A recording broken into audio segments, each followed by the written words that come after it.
slide down in between here.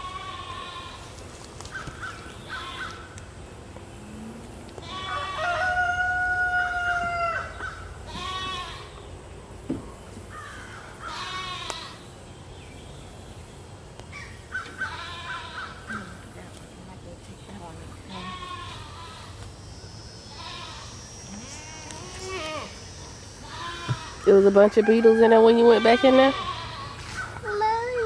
Not as much as was running out when we. I'm gonna put one in between. Try to put one in the back. So I can get these springs closer together. I forgot my tools, so I had to use this little knife that I found right here. That I had.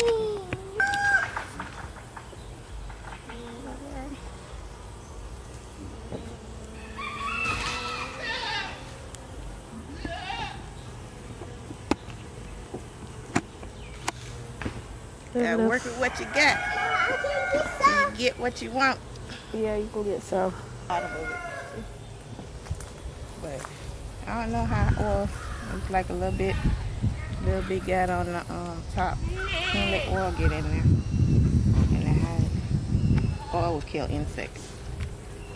So you don't want the oil to get outside.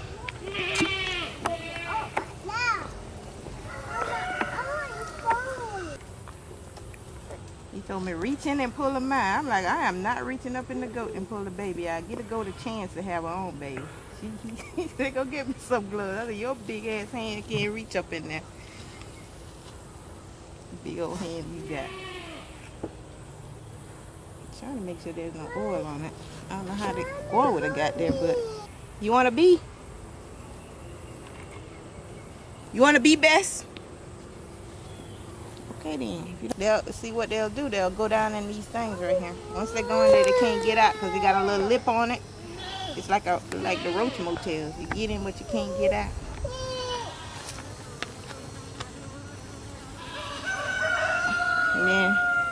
And then once they go down in there, then they get coated with. That's the water from yesterday. It's all zone. What zone? The water. I gotta make up some more and fill that up. Oh, it's hot out here. I don't like to come out here when the sun is up on this beehive. Alright, go in, please. Go on in there. Well, don't go in there. That's your business. Adios. Goodbye.